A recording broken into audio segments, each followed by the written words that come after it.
profesores más destacados. Me estoy refiriendo al doctor Aníbal Quijano. A partir de estos dos textos, yo pretendo hacer un balance de la investigación social. Y lo hago porque creo que la figura de Aníbal Quijano cruza el desarrollo de las ciencias sociales, cruza América Latina como forma de pensar sociológicamente.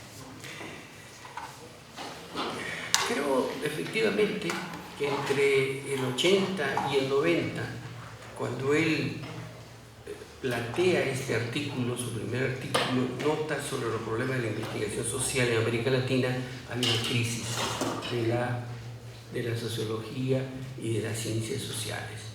Un momento de perplejidad de la sociología, después de la crisis del marxismo, de la teoría de la dependencia, una crisis del estructuralismo que habían hegemonizado el pensamiento sociológico toda la década del 60.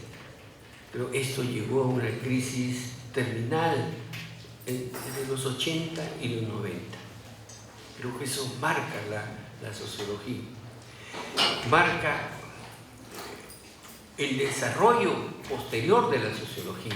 Y eso es lo que me interesa presentar ahora brevemente. Aníbal va a decir que se trata de una crisis de paradigmas, una crisis de problemática. Es la manera en cómo diagnostica la crisis de la sociología en los 80 y 90. Una crisis de paradigma y una crisis de problemática. La crisis de paradigma es triple. Es una crisis epistemológica, una crisis de la teoría general y una crisis de la teoría específica, podemos decir, o la teoría de referencia intermedia según Robert Merton. Sobre lo primero, efectivamente, la ciencia social y de manera particular la sociología pasaba y sigue pasando en gran parte todavía por una crisis epistemológica. Crisis epistemológica que viene del resultado del cuestionamiento del modo de pensar cartesiano, que desde el siglo XVI había tenido hegemonía en las bases, en los fundamentos de las ciencias sociales, en los fundamentos filosóficos de la sociología y de las ciencias sociales. Bueno, eso se comienza a cuestionar. Y en particular solo voy a concentrarme con dos autores propios de América Latina. El primero de ellos, Pablo González Casanova, que publica un texto titulado Las nuevas ciencias, las nuevas humanidades de la Academia a la Política, donde cuestiona radicalmente el modo de pensar cartesiano, ¿cierto?, que reducía la ciencia social a una imagen, a una perspectiva de considerar que se puede entender la realidad social a partir de sus partes. Descartes va a decir que para estudiar un fenómeno hay que dividir, hay que comprender esa realidad a partir de cada una de las partes. En cambio, Pablo González Casanova, a partir de la ciencia de la complejidad, va a entender que hay que restituir la totalidad. No podemos entender la vida social si no comprendemos la totalidad. Entonces hay un duro cuestionamiento al pensar cartesiano. Y el otro autor, que viene de la biología, pero hace filosofía social, es Humberto Maturana. Humberto Maturana, este sabio chileno, publica un conjunto de libros donde cuestiona también la forma de pensar cartesiana, la forma de entender la realidad social desde el punto de vista cartesiano. De modo particular, esta dualidad o la separación entre lo que él entiende como el yo pensar, el yo y el cuerpo, como podemos decir, entre el espíritu, el alma, el cuerpo. Que el pensar cartesiano había dividido radicalmente en opuestos, ¿cierto?, el pensar y el cuerpo, como dos realidades diferentes. En la Edad Media era una unidad, por eso que no se podía cortar, no se podía operar, porque era una unidad, porque se consideraba sagrado el cuerpo humano. Era una unidad que formaba parte del pensar. A partir del siglo XVI, con la modernidad, esto se rompe, se destruye y se establece esta dualidad. Una cosa es el pensamiento, el alma, y otra cosa es el cuerpo de la persona. Se separa. Por eso que a partir del siglo XVI la biología se desarrolla a pasos gigantescos, porque ya se puede cortar, porque el cuerpo es la materialidad. Mientras que el espíritu, el pensar, ¿cierto? La pureza, no interesaba el cuerpo. Entonces, frente a eso, Humberto Maturana va a decir que eso no es cierto y restablece nuevamente la unidad. Pero a partir de investigaciones biológicas, va a decir que el pensar, el sentir, no es un atributo solo del pensamiento. Todo tiene también forma de pensar. Cualquier aspecto del cuerpo tiene una forma de pensar. Porque dice, si ha logrado un nicho, el hígado, si ustedes quieren, o un árbol, ha logrado un nicho, eso tiene que haberse grabado, ¿cierto? Tiene que haberse grabado las características del medio ambiente para que se vuelva a reproducir o siga reproduciéndose, ¿cierto? El hígado o un árbol. Para que pueda reconocer ese nicho, tiene que, un árbol, ¿cierto? Tiene que reproducirse en un nicho determinado, pero las características de ese nicho ecológico están grabadas en el árbol. Y lo mismo pasa con el hígado. Para que el hígado pueda seguir reproduciéndose, tiene que tener las características del contexto en que forma parte. Entonces, de eso es que Maturana hace una crítica radical frente a la separación de cuerpo y pensamiento, o, si ustedes quieren, el espíritu y la materia.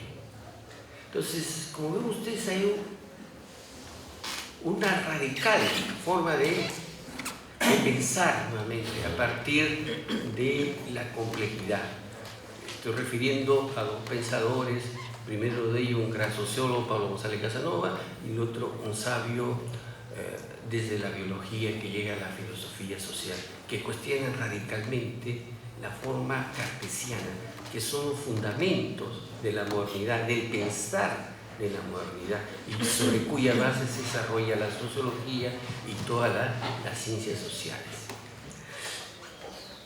Pero la crisis de paradigma no solo era una crisis epistemológica, también una crisis de teoría general. Aquí voy a referirme también a dos autores rápidamente. Uno es Giddens, publicó un libro titulado En defensa de la sociología. ¿Qué va a decir Giddens? Va a decir que no hay conceptos comunes en la sociología. En este libro dice que ya no hay conceptos comunes. Ya no tenemos teoría común. Por lo tanto, hay una crisis de la sociología, como sí había en la década de 60. El marxismo, por ejemplo, por sus conceptos, constituía una red categorial. Eso entró en crisis, ya no había, se había evaporado. El otro autor es Immanuel Wallerstein, que publicó un libro titulado Impensar las ciencias sociales. Va a decir él que no se trata de pensar las categorías, sino se trata de proponer otros conceptos, porque lo anterior ya no sirve. Entonces, estamos en un momento de crisis donde ya no se trata de criticar o repensar los viejos conceptos, sino se trata ahora de elaborar nuevos conceptos. Eso es su libro Impensar, refiriéndose a esta situación de crisis de paradigmas. La tercera característica de la crisis de paradigma tiene que ver con las teorías intermedias. Le decía Robert Merton, que señalaba que las teorías intermedias constituyen esta unidad entre lo empírico y lo teórico. A partir de los datos de los hechos concretos se hacen grandes reflexiones. Por ejemplo, el texto del suicidio de Durkheim o el texto de Norbert Elias sobre Mozart, Sociología de un genio, o el libro de Max Weber sobre la ética protestante. Son ejemplos de teorías de referencia intermedia, porque a partir de los datos, de los hechos, se plantean grandes reflexiones teóricas, grandes propuestas teóricas. Eso también había entrado en crisis para el caso de América Latina y el caso en particular del Perú. Se tenían grandes avances de la sociología, se conocía la intención del voto, se conocían las migraciones, grandes aspectos puntuales, pero se había perdido la totalidad social. Ya no teníamos una referencia en la totalidad. El último libro era el de Julio Kotler, Clases, Estado y Nación. Ya no teníamos un libro así, publicado en 1978, que cerraba una etapa de la teoría de la dependencia, de la hegemonía del marxismo en el Perú y en América Latina. Ya no teníamos una imagen como la que propuso José Carlos Mariátegui en sus 7 ensayos, una visión completa del Perú, ¿cierto? Una visión totalizadora del Perú. Entonces conocíamos aspectos parciales, muchos aspectos parciales del Perú, pero ya no teníamos un enfoque de la realidad peruana en todas sus múltiples dimensiones. Entonces, la crisis de la teoría de referencia intermedia se señalaba que carecíamos de una explicación del Perú, una explicación de la realidad en toda su unidad, en todas sus múltiples dimensiones. Entonces, eso correspondió a esa primera etapa, creo, de los últimos años, me he referido los 80 y los 90. Sin embargo, a partir del 2000 se comienza a replantear el desarrollo de las ciencias sociales, en particular de la sociología. Y Aníbal replantea todo esto, su texto, creo, de 1990, con un artículo titulado Un nuevo debate en América Latina. Un nuevo debate sociológico en América Latina. Entonces, ¿qué había cambiado? Yo creo que expresaba un momento diferente, un momento nuevo a partir del siglo XXI. Me están diciendo que el tiempo es corto, entonces voy a tener que dejar algunas cuestiones de lado. Entonces, lo cierto es que a partir del siglo XX entramos en una nueva etapa donde se comenzó a cuestionar todo, no solo en términos teóricos, sino la vida misma, la vida social. Este es un momento de grandes cambios, de grandes transformaciones. Entonces, a partir del siglo XX, del siglo XXI, a partir del 2000, es que entramos en una nueva etapa, o como dice Aníbal, un nuevo debate en América Latina. Y creo que se comienza a generar un nuevo debate, efectivamente, nuevas propuestas teóricas. En primer lugar está la propuesta neoliberal, por ejemplo. Pero acá hay un cambio. Cuando Aníbal dice un nuevo debate, está señalando de que hay una manera de entender estas propuestas que comienzan a desarrollarse sobre investigaciones particulares de la misma realidad. Es la emergencia podemos decir, de teorías, pero desde la propia realidad. Y la perspectiva neoliberal ocurre eso. Cuando hablamos del neoliberalismo, hay que referirnos que el neoliberalismo se experimentó en Chile, 1973, luego se va a desarrollar en el 79, 1979, en Inglaterra con la Thatcher, 1980 en Estados Unidos con Ronald Reagan. ¿Cierto? Y después va a ser el credo mundial que se esparce por todo el mundo. Pero aquí comenzó. en América Latina. Sin embargo, creo que el autor más importante en América Latina es Hernando de Soto. Y Hernando de Soto va a agregarle una particularidad propia al neoliberalismo, ¿cierto? Al lado de que el mercado, al lado del individualismo, él le agrega una nueva particularidad que creo que le da un contenido propio de América Latina. Va a introducir la informalidad, va a introducir el capitalismo popular. Hernando de Soto está entre los dos economistas más importantes del mundo. Incorpora lo que él llama los bienes indocumentados, ¿no?, a esta propuesta clásica del neoliberalismo, podemos decir. Para él decir, son 20.000 millones de dólares que se dejan de lado, que corresponde a estos mercados populares o informales, como él lo denomina, ¿cierto? Incluso a partir de esta idea es que va a criticar al resto de los neoliberales y lo va a llamar eurocéntricos. Son eurocéntricos porque no tienen en cuenta el capitalismo popular, el capitalismo informal. No, aquí lo importante no es la desigualdad. Le voy a decir, antes de que llegue el Papa o después fue a visitar México, va a decir un artículo famoso, va a decir que el problema no es la desigualdad, el problema es que eso, ¿cierto?, eso tiene que ver con que la riqueza de los pobres no se asimila al mercado mundial. Entonces hay que asimilar esa riqueza al mercado mundial y se está dejando de lado, ¿cierto? Como ven ustedes, estamos hablando de una perspectiva propia de acá. El neoliberalismo, su libro, El otro sendero, tiene que ver con una investigación empírica, ¿cierto?, que lleva a reformular, a repensar el propio neoliberalismo desde América Latina.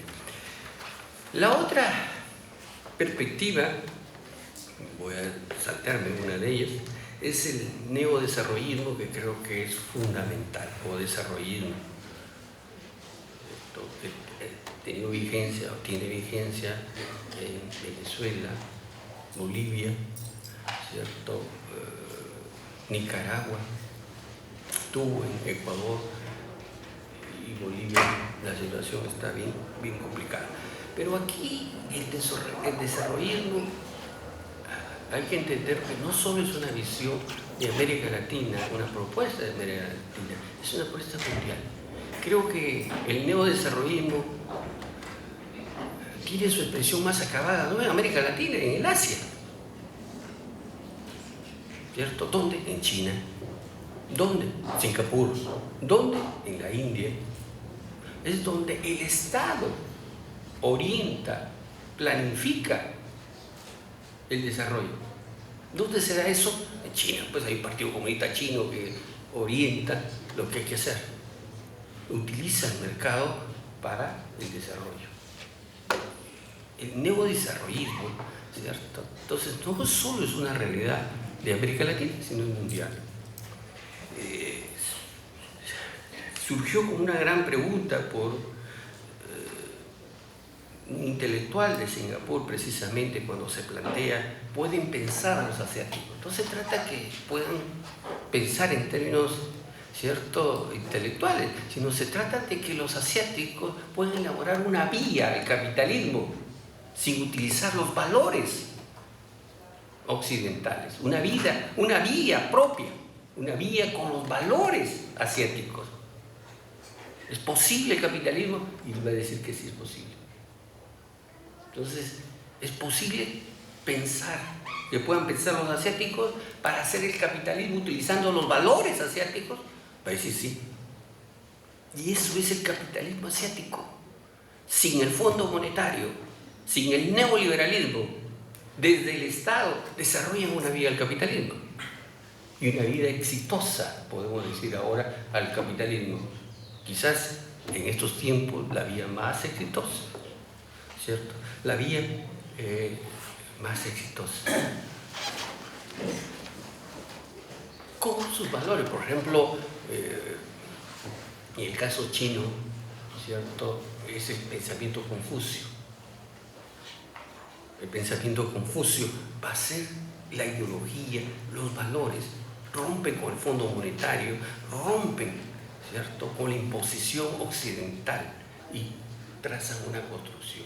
Algo así es parecido a América Latina.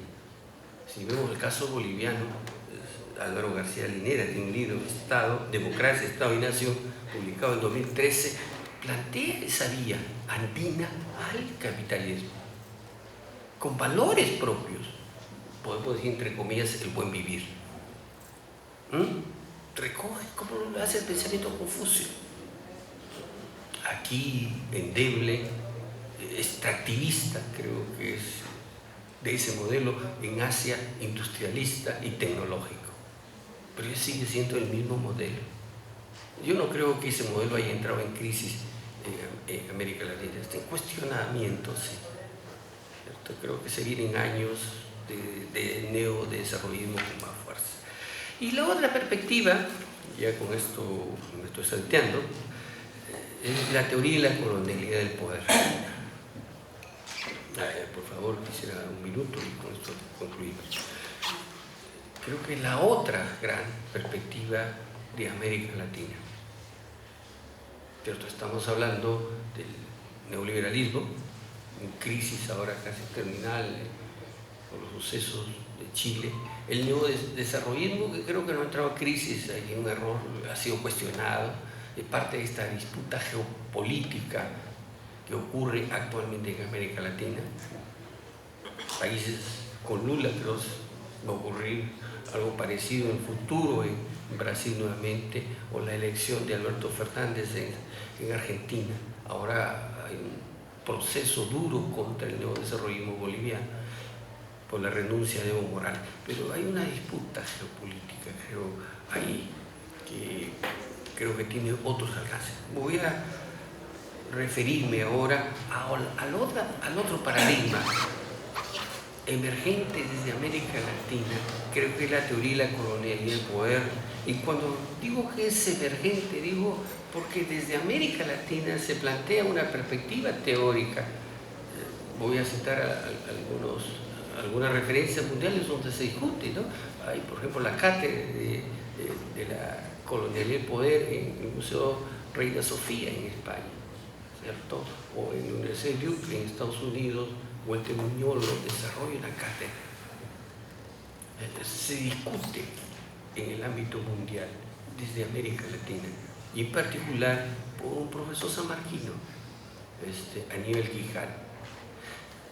¿Qué plantea Aníbal Quijano que hace que esta perspectiva teórica ahora comience a tener eco en todas partes del mundo, no solo en el Perú? Quizás el Perú menos. ¿Qué ha hecho para Aníbal Quijano la colonialidad, la modernidad? Es parte de un solo proceso, como lo entendía Walter Benjamin. Walter Benjamin va a decir: todo discurso moderno es un discurso de barbarie. Todo discurso moderno es un discurso de barbarie. Este pensador judío que fue muerto por el nazismo casi al término de la Segunda Guerra Mundial. Todo discurso moderno es un discurso de barbarie. Exactamente ese, creo, el espíritu de la colonialidad del poder. Toda modernidad del siglo XVI, ¿cierto?, es un discurso de barbarie. Un discurso de barbarie, ¿por qué? Porque para explotar al otro supone la explotación del capital, pero también supone el lado más oscuro, el lado, cierto, si ustedes quieren, de la barbarie pura, supone la dominación. ¿Qué cosa es la dominación? La inferiorización del otro. Se inferioriza al otro para poder explotarlo. Cuando llegaron los españoles, los convierten en indios para ser explotados, en subhumanos para ser explotados por el capital, por el mercado, ¿cierto?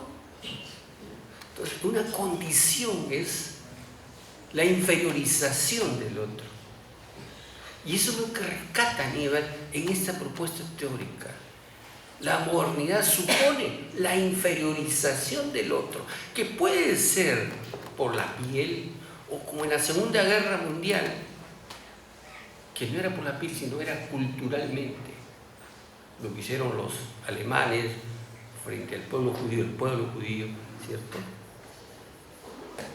No era por la piel, era por otra cultura, ¿cierto? Para poderlos explotarlo y destruirlo, la inferiorización del otro. Hoy mismo está ocurriendo por los propios judíos con los palestinos. Se inferioriza al otro y se establece un régimen de apartheid en Israel, reconocido por Naciones Unidas.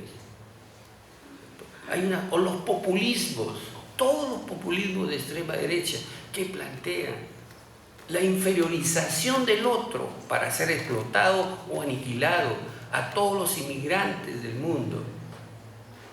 Mattei, el líder populista de la Liga Norte de Italia, se me ha ido el nombre, señala que son carne humana los extranjeros. Los regímenes de Polonia, Austria, plantean un rechazo a la migración extranjera, pero no solo es un simple rechazo, sino es una inferiorización de ellos. Entonces, cuando hablamos nosotros de la colonialidad, estamos hablando de eso. O cuando el presidente Donald Trump se refiere a todos los mexicanos, latinos, se refiere como escorias, ¿qué está haciendo? Está planteando una inferiorización del otro. Eso quiere decir la teoría de la colonialidad del poder. Quiere decir que al lado de la explotación, al lado de los mercados, hay una inferiorización del otro para ser explotado, liquidado o aniquilado en los casos extremos, como ya está pasando. Esto no es una cuestión del pasado, señores, es una cuestión del presente. Todos los populismos de extrema derecha, todos los fascismos están planteando lo mismo. Bolsonaro, cuando llegó a la presidencia en Brasil, ¿qué señaló? Lo mismo que Donald Trump. Lo mismo que Donald Trump. Y eso viene ocurriendo por todo el populismo, como les decía, en Europa, de extrema derecha. Se inferioriza al otro para explotarlo, liquidarlo o simplemente desaparecerlo del mapa. Eso quiere decir colonialidad del poder. Manuel Castel dice que hay un proyecto global de barbarie cultural. ¿Qué cosa es la barbarie cultural? Es lo que acabamos de decir, la inferiorización del otro. Y cuando escuchamos la inferiorización del otro, estamos diciendo que quiere decir que al otro ya no se le reconoce su condición humana, con derechos sociales, con la dignidad humana. Se les quita los derechos, se le quita la condición humana. Y estamos hablando ahí de la colonialidad del poder, ¿cierto? En general, con esto concluyo, creo que estamos en un momento de suma importancia cuando hablamos del desarrollo de las ciencias sociales o de la sociología. Estamos en un momento no solamente de una disciplina científica, sino estamos hablando de un momento de desarrollo del futuro del país y del mundo, creo. Muchas gracias.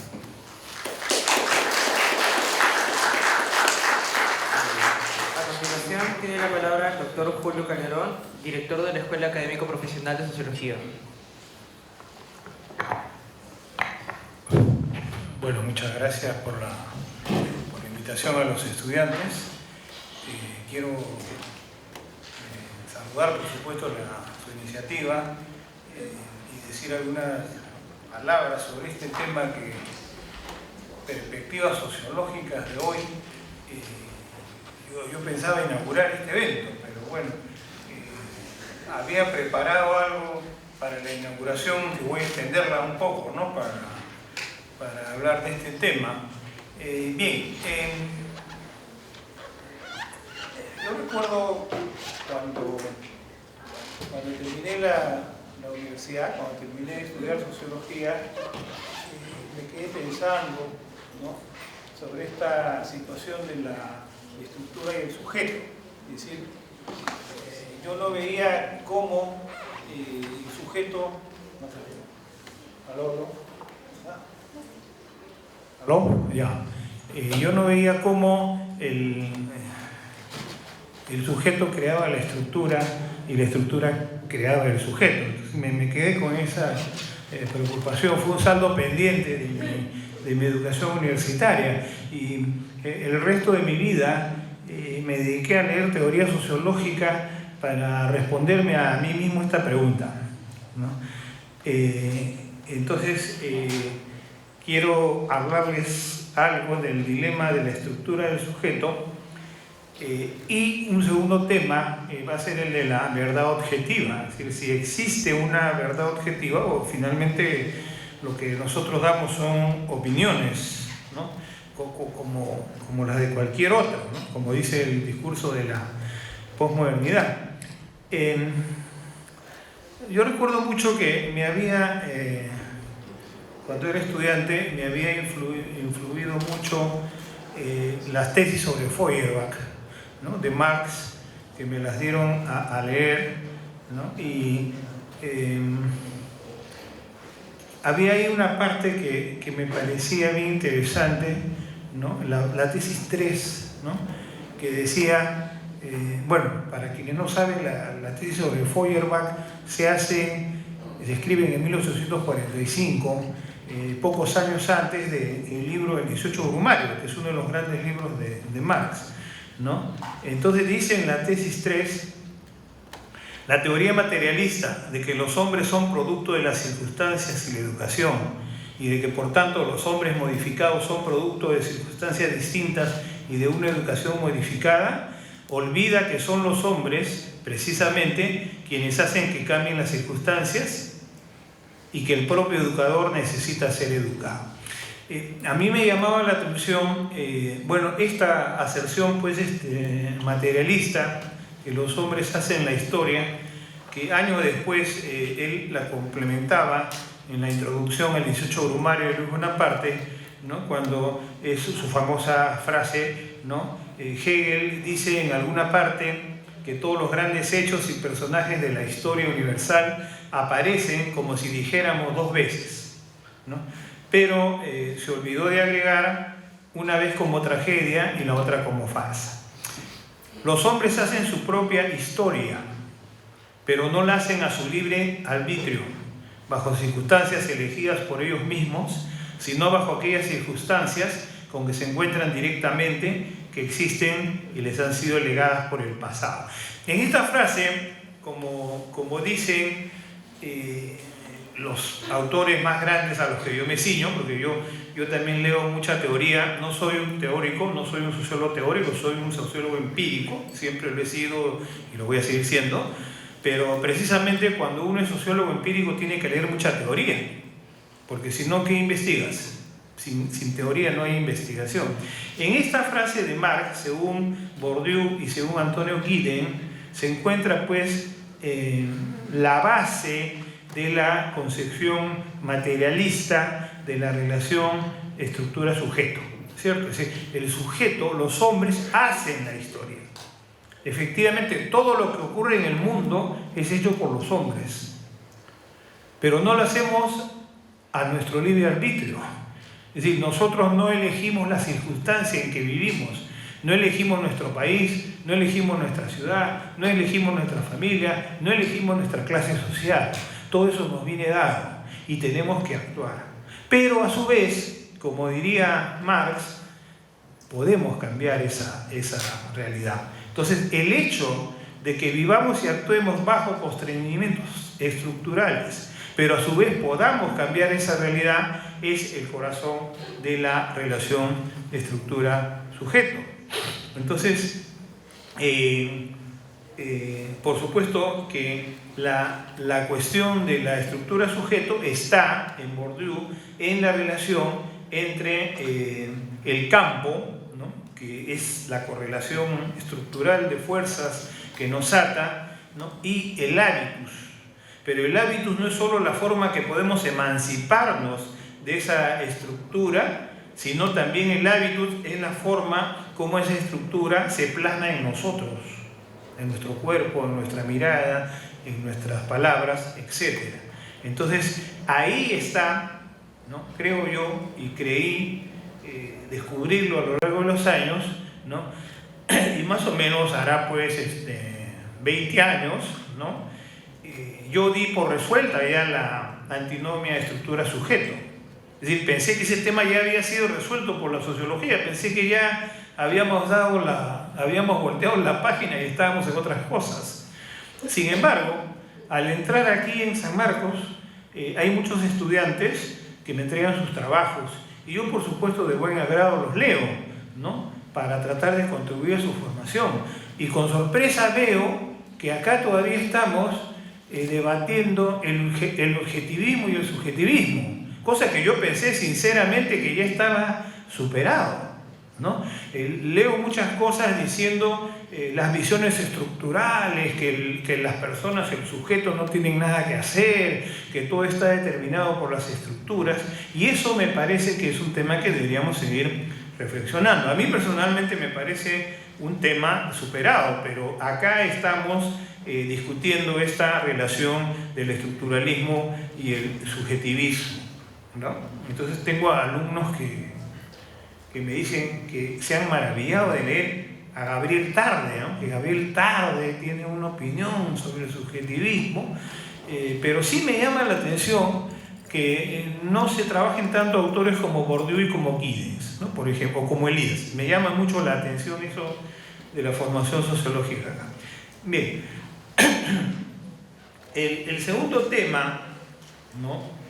Tiene que ver con la verdad objetiva, ¿no?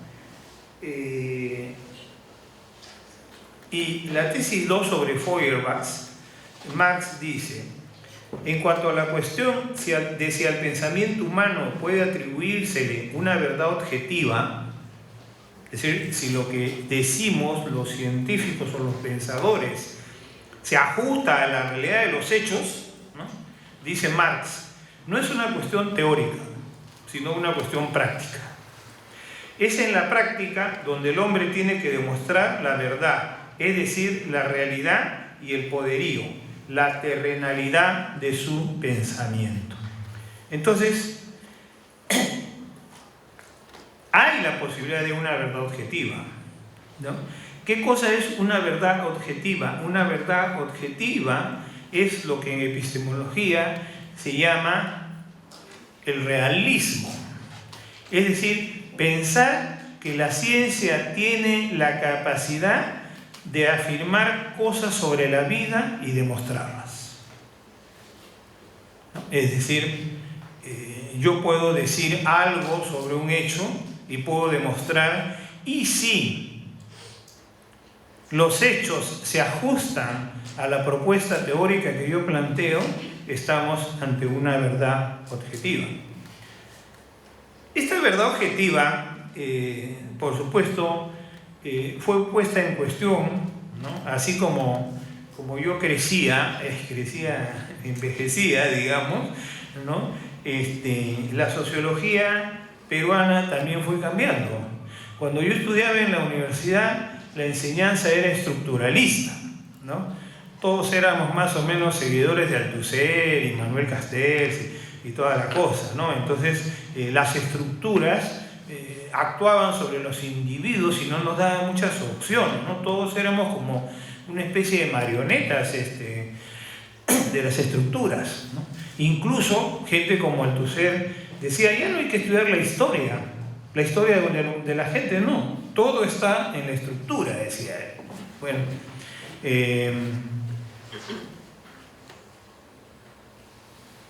y entonces ocurrió que el estructuralismo cayó, ¿no? Y entonces la sociología peruana entró a una fase subjetiva.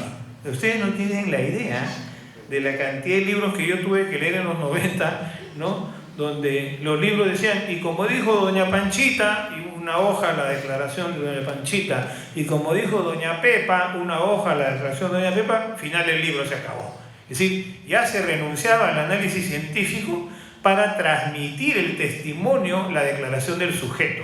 Fue una época terrible de la sociología latinoamericana y peruana, pero finalmente fue la respuesta a este estructuralismo, ¿no?, del que todos recusaban.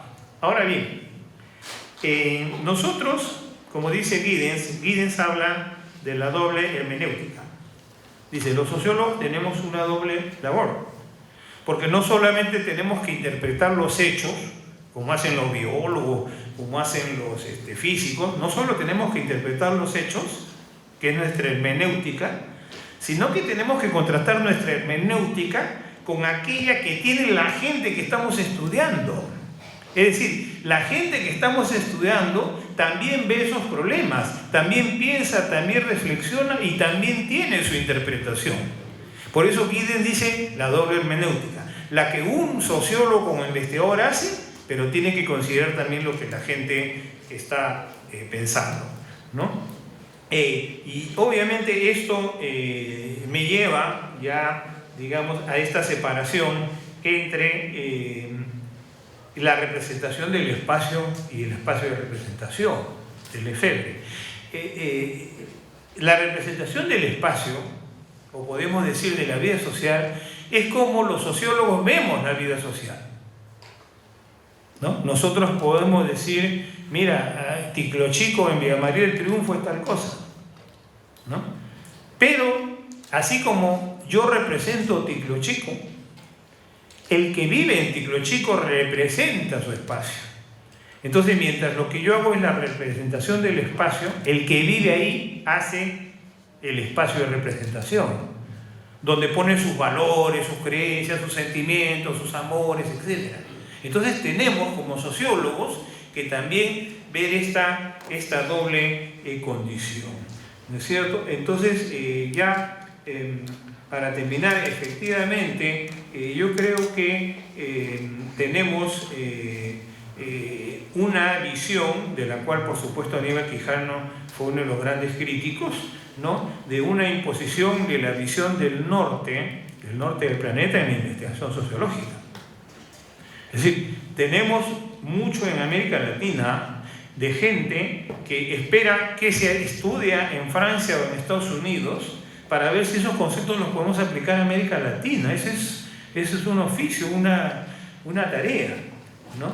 Y yo creo que, y no solamente cómo estudiar, sino cómo encontrar soluciones a los problemas, ¿no? Y entonces creo que la pregunta es, son dos, ¿no? O sea, en realidad, ¿hay un pensamiento propio de América Latina? Yo no podría responder en conjunto. Creo sí, por ejemplo, en el ámbito de la sociología urbana y del urbanismo, que es el que yo conozco, sí hay un pensamiento propio de América Latina, ¿es cierto? Como por otro lado, hay un pensamiento del urbanismo del sudeste de Asia, de los de la India o los de Corea. Un pensamiento que hoy día, por ejemplo, miren, por ejemplo, África va a ser dentro de poco urbano, y eso está generando problemas. Van a haber ciudades de 20, 30 millones de habitantes ahí, y cuando los africanos quieren estudiar sus ciudades, no leen a los europeos ni a los norteamericanos como hacíamos nosotros hace 20, 30 años, leen a los latinoamericanos, porque el pensamiento latinoamericano está más cerca de la realidad que ellos viven, ¿no? Entonces, la pregunta final, por supuesto, es, y entonces, como dice Ananya Roy, ¿habrán teorías urbanas regionales? La africana, la latinoamericana, la del norte, la europea, la norteamericana, ¿o podrá haber una teoría urbana unificada? Ese es el tema de debate del urbanismo en el mundo. Y hay reuniones que se realizan en el planeta tratando de ver estas distintas visiones para ver si nos vamos a quedar con teorías regionales o podemos hablar de una teoría unificada, ¿no? Muchas gracias. Muchas gracias.